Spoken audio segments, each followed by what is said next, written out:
Drinkers, hemos viajado al siglo XIX, donde los inmigrantes alemanes forjaron su cultura cervecera a base de motines, y sobrevivimos al caos de la ley seca, donde tomar cerveza era un acto de rebeldía. Pero hoy viajaremos a una época distinta, una donde la creatividad volvió a llenar los vasos, el renacimiento de la cerveza artesanal, una historia que convirtió a una ciudad sedienta en uno de los epicentros cerveceros más vibrantes del mundo. Mientras las luces de la industria cervecera se apagaban lentamente en los años 70, un pequeño cambio político en Washington estaba a punto de encender una revolución. Durante décadas, elaborar cerveza en casa vivió en una zona gris legal. Aunque la prohibición se derogó en 1933, el homebrewing seguía siendo técnicamente ilegal, una ironía que mantenía el espíritu creativo bajo llave. Todo cambió el 14 de octubre de 1978, cuando el presidente Jimmy Carter firmó la ley HR 1337, legalizando la elaboración casera de cerveza en todo el país. Y aunque Carter rara vez bebía, su firma abrió la puerta para una nueva generación de soñadores. La legalización eliminó las prohibiciones federales y liberó la creatividad. Chicago, con su herencia alemana, su alma industrial y su cultura de innovación, estaba lista para aprovechar esta nueva ola. De un desierto cervecero nacería un campo fértil de creatividad. Aunque el movimiento cervecero artesanal empezó a florecer en la costa oeste durante los años 70 y 80, Chicago llegó tarde a la revolución. Era una época en la que todos bebían lo mismo, pero debajo de esa superficie uniforme, algunos soñadores empezaban a imaginar una cerveza con más alma. Chicago was a late bloomer when it came to local craft brewers. There were a few regional beers that were very dominant here. Heilmann's Old Style was very dominant. Every single pub in town had it on tap. The first craft brewers in Chicago, which were called microbreweries then, almost all of them failed. One of the main problems was they were owned by very starry-eyed entrepreneurs who were home brewers. They were not very good business people. Some of them made pretty good beer. We had River West Brewing, we had Chicago Brewing Company, we had Bader Brau, we had Golden Prairie. All these breweries failed. Y justo cuando parecía que Chicago no lograría encontrar su propio camino cervecero, apareció John Hall, un empresario que decidió crear la cerveza que él quería tomar. Así nació Goose Island. Michael Roper me explicó que Goose Island triunfó donde otros fallaron, porque Hall no solo era un apasionado, era un estratega. Y es que supo conectar su proyecto con una de las instituciones más importantes del mundo cervecero, el Siebel Institute. The reason it made it is that he was a savvy business person. He also had the very smart and good fortune to tie the brewery with the Siebel Institute. So the Siebel Institute now is the oldest brewing school in the world. They also had a very sophisticated laboratory. They did quality control testing for breweries all over the world. And Goose Island kind of married their fortunes. A lot of people came out of Siebel and went right to Goose Island. Goose Island developed a two-way relationship with the Siebel Institute. De esa alianza nació un linaje que todavía define la identidad cervecera no solo de Chicago, sino de Estados Unidos. En 1992, Goose Island presentó su Bourbon County Stout, la primera cerveza en el mundo envejecida en una barrica de bourbon, un experimento que marcó la historia local y creó un nuevo estilo. Chicago pasó de ser una ciudad dominada por una sola marca a convertirse en la cuna moderna de la cerveza artesanal. A inicios de los 2000, el sueño de independencia cervecera encontró un nuevo hogar en Wicker Park, un barrio bohemio creativo y sin un solo grupo. Pero en 2001, Peace Brewery y Pizzería rompió ese molde y marcó el inicio de una nueva etapa en la cerveza artesanal de Chicago. El proyecto nació gracias a la visión de Bill Jacobs. Su amigo Matt Reynolds, quien había dirigido operaciones ahí, le propuso unir fuerzas. Él aportaría la experiencia cervecera y Bill el concepto gastronómico. It was all part of the original concept to pair the best pizza with the very best beer, because pizza and beer is the perfect marriage. And I was pretty confident that we could execute the right way. And I had this idea of bringing the pizza here before the beer, but my friend Matt Brynildson, who was running operations at Goose Island, approached me after an ultimate frisbee game of all things, and he handed me a beer and he said, "Try this." And I said, "It's delicious." He says, "It's a wit beer. We can make this." So he was suggesting we get together and do the concept. Matt brought the beer expertise. He helped set up the brewery, and he wasn't our brewer, but he had me and had us hire his friend Jonathan Cutler, who brewed for him at Goose Island. Esa conexión con Goose Island fue clave. Jonathan Cutler, formado en esa escuela cervecera, se encargó de diseñar las recetas para Peace. El resultado fue tan sólido que el Brew Pub no solo triunfó, sino que se convirtió en el más premiado de Chicago con 29 medallas internacionales. Peace era la prueba de que la nueva generación de cerveceros había nacido del legado de Goose Island. You know, I think that we've seen the highs and lows of this business. You know, I think over recent years, the craft beer has flattened out a bit and dropped a little bit. Some breweries have closed. We've remained relevant because we've remained focused on putting out great pizza and great beer. And pizza and beer will always be relevant. There's no question about it. But doing it the right way and making a great pizza, great beer, and delivering it the right way with the best service is just critical, and it's important to stay fresh. We're always talking about new beers, talk about collaborations, and it's really a very important part of who we are. It's community. Esa comunidad se convirtió en el alma del movimiento cervecero moderno, y cuando Peace ya era un referente, el pionero que había dado vida a toda esta historia, Goose Island, fue vendido en 2011. De ese vacío nació una nueva llama, un nuevo símbolo de independencia.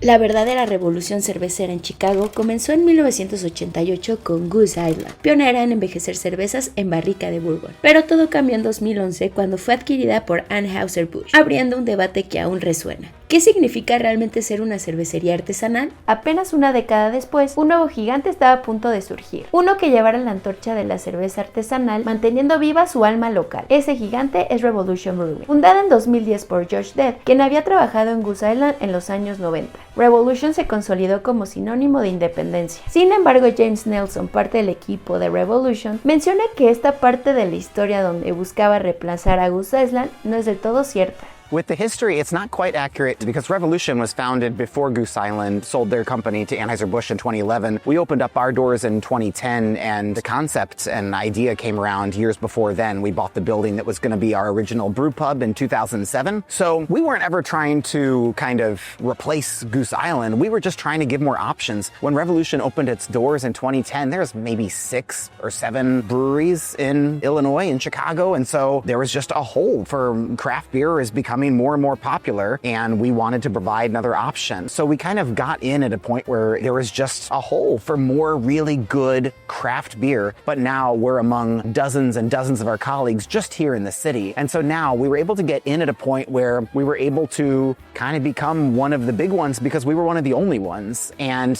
what I think one of our biggest successes is at Rev is that we've maintained that early quality that people got to love in the early days, and we still taste as good or better today. And we're still owned by the same couple people and still very much a small family, even though our production and our scale has kind of grown. Su logo del puño cerrado se convirtió en un ícono, la revolución de la cerveza artesanal. Para ellos, este símbolo representa la convicción de que podemos hacerlo mejor que la cerveza grande, y también reflejar su conciencia social y política. Pero si hay algo que conecta a Revolution con la herencia cervecera de Chicago, es su programa de envejecimiento en barrica. Ahí es donde se convierten en los verdaderos campeones del estilo propio de la ciudad. Barrel-aged beer is so exciting to me because it's one of the only styles that was invented in Chicago. The bourbon barrel-aged stout, the bourbon barrel-aged barley wine, the DNA of our brewers who all learned how to make this style by people who worked at Goose Island, who invented the style in the early 90s. It's become something that like the Chicago breweries really take a lot of pride in. For us, it's a premium product, and beer is a very salt of the earth, very like, there's nothing super fancy about beer inherently, but when you get to the bourbon barrel aged stuff, that's beer that tastes like a premium beverage. It's beer that you sip after dinner and like really think about what you're tasting. The whole sensory experience of having one of those beers is really magical. Rev makes some of the best in the world, and I'm not even saying that with my bias of working here, it's just fact. They're special because they're made in such small quantities. The barrels behind me are some of about 1,000 barrels that we have in the facility. Batch size wise, that's nothing, you know, in a few weeks out of the year, we'll make more Anti-Hero than we'll ever make a barrel-aged stuff year round. But they represent our most premium offerings, and some of these beers, DSOJ, Straight Jacket, Death Star, some of these beers that we've made over the years have really kind of built a reputation far beyond what we intended just because they are kind of once-in-a-lifetime things. Can't capture that lightning in a bottle twice, and so that makes it an experience, a unique experience, every can of one of those beers. El programa Deepwood Series representa las cervezas más premium de Revolution Brewing y consolidó la cervecería en un referente mundial en este estilo. A diferencia de sus principales cervezas como la Anti-Hero que buscan consistencia, cada lote de Deepwood es único e irrepetible, una mezcla que solo puede hacerse una vez y que captura en cada barrica el alma de Chicago. Y si bien Revolution Brewing demostró que se podía alcanzar una escala masiva manteniendo la calidad y la independencia, una tercera ola de cerveceros decidió ir en la dirección opuesta: la especialización, el nicho y la experimentación. Of Color Brewing fue fundada en 2013 por John Lafleur y Dave Leitner. Como muchos de los cerveceros más brillantes de la ciudad, su historia comenzó en el prestigioso Civil Institute of Technology, la escuela cervecera más antigua y reconocida de Estados Unidos. En una ciudad conocida por su espíritu rebelde y su amor por las IPAs, hay una cervecería que decidió hacer todo al revés. Nada de modas, nada de fórmulas repetidas, solo una idea, que la cerveza también puede ser arte. Cuando llegué a Of Color Brewing entendí que estaba entrando a un laboratorio creativo, un lugar donde la cerveza no solo se bebe, se siente. John y Dave comparten una visión única: crear una cervecería donde la ciencia y la emoción convivieran en el mismo vaso.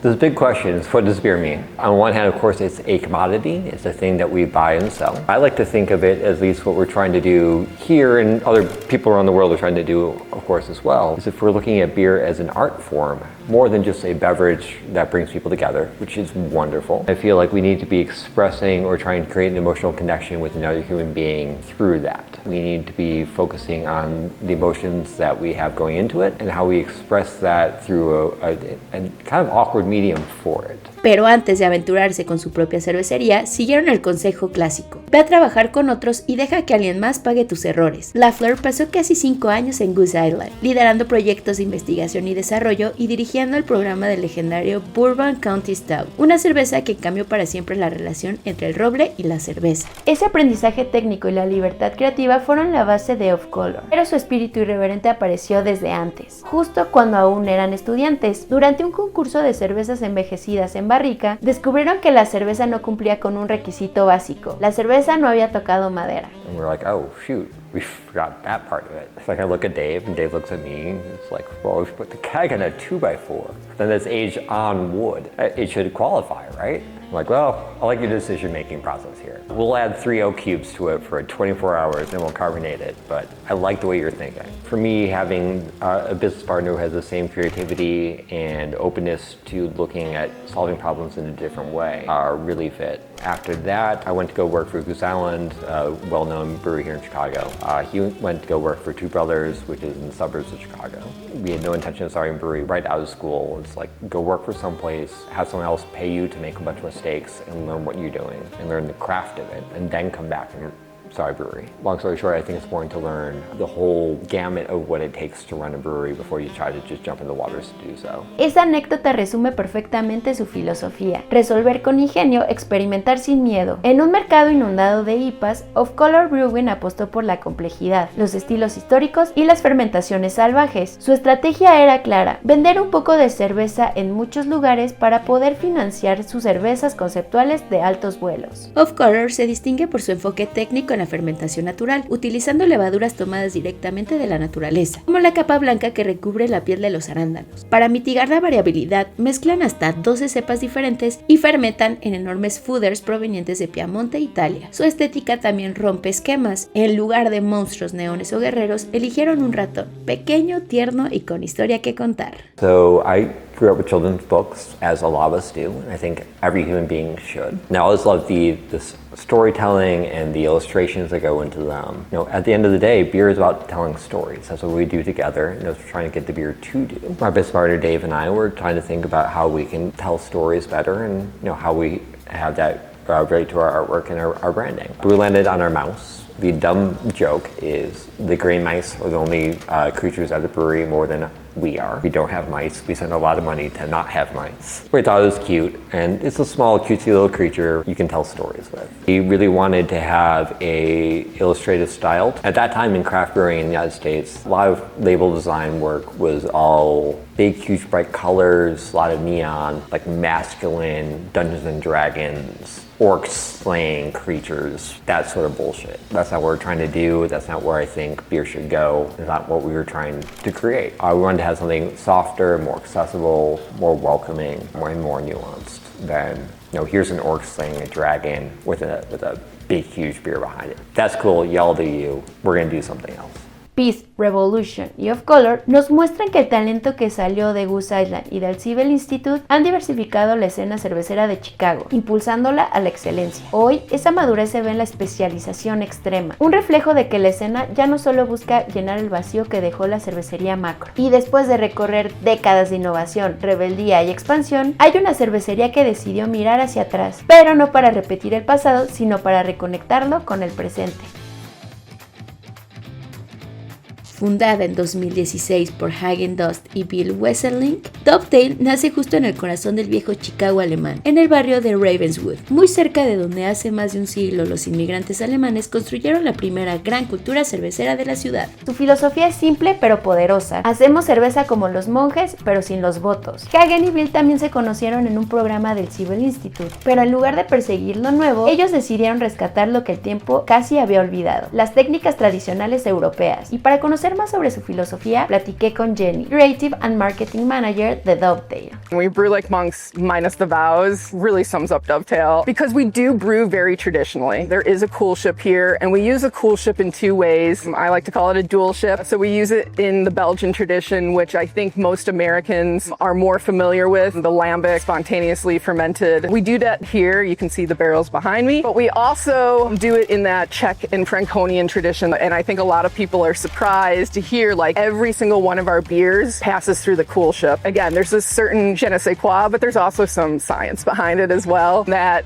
rest allows for additional time for DMS to blow off. It also separates the hot trub and lets that settle to the bottom. So essentially it's operating like a whirlpool in a way. We don't whirlpool. We also open ferment everything. I think there's sometimes some confusion between spontaneous fermentation and open fermentation. Open fermentation just simply means that our fermenters are not enclosed in those environments. Certain yeast strains also really benefits from the ester production in open fermentation. So that's another traditional method that we use. We do horizontal lagering. Again, it goes back to making the yeast as comfortable as possible, and it allows yeast to do their jobs as intended. Most of our beers are treated in a way to mimic the profile of Pilsen in the Czech Republic, so it's a very soft water. I should also say the caveat is we are right next to Lake Michigan, which is one of the best sources of water in the world. So that's how we brew like monks. But minus the vows is at the end of the day, we're a brewery in Chicago. We're not trying to be a Czech brewery. We're not trying to be a German brewery. We're not trying to be a Belgian brewery. We are a brewery that makes beer in Chicago, but we make continental European styles. We're not sticking by the rules. And we do like doing modern interpretations of what are,